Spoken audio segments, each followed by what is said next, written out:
Imagine being murdered by someone who knew exactly where you'd park, exactly what door you'd walk through, and exactly how long it would take for your body to go cold.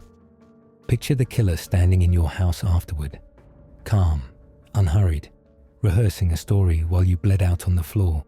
That's not fear, that's planning. And it's exactly what happened inside a quiet Ohio home in 2017. Brad Mcgarry was the kind of guy people trusted. A family man, a friend, someone you didn't expect to end up as the center of a homicide investigation. On the night of May 6, 2017, he pulled into his driveway like he had 100 times before. Nothing suggested this would be the last thing he ever did. Waiting for him inside the house was David Kinney, a friend, a confidant, a secret. What no one knew, what no one was supposed to know, was that Brad and David weren't just friends. They were lovers, and that secret was rotting both of their lives from the inside out.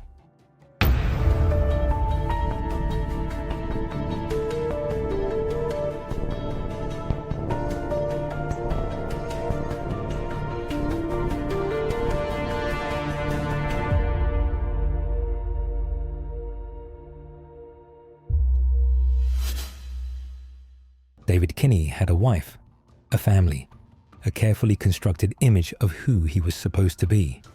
Brad represented something dangerous, not just desire, but exposure, a crack in the mask. And cracks have a way of spreading. According to the evidence, David didn't confront Brad face to face. There was no argument that escalated, no struggle, no warning. When Brad walked into his own home, David shot him twice from behind. 2 bullets to the back of the head. There's no chaos in that. No panic, just a decision. Brad never saw it coming. Hours passed, 3 long hours. And in that time, David Kinney didn't call for help. He didn't run. He didn't spiral. Instead, he did something colder, something calculated. He left. Then, he came back. Not alone. David returned with his wife and her teenage daughter, walking into the house together, as if they were about to discover something shocking. As if none of this had already happened. As if David hadn't been standing in that same room earlier, holding a gun. Police would later say the scene felt staged. Too clean. Too deliberate. The kind of mess someone creates when they're trying to make it look like chaos. There were no signs of forced entry. Nothing valuable was missing. No reason for a stranger to be there. But David had plenty. At first, David told police what he thought sounded believable. He claimed someone else must have done it.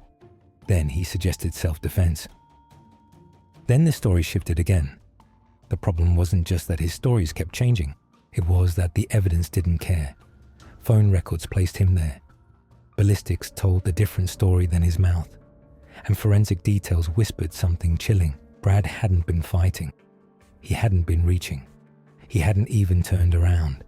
He was shot from behind, in his own home, by someone he trusted enough to let inside. As investigators dug deeper, the truth David had tried to bury clawed its way to the surface. The relationship, the secrecy, the fear. Text messages and testimony painted a picture David had spent years trying to erase. He and Brad had been involved romantically, and Brad had reached a breaking point. He wanted more. Or at least, he wanted honesty. Some say Brad threatened to expose the affair.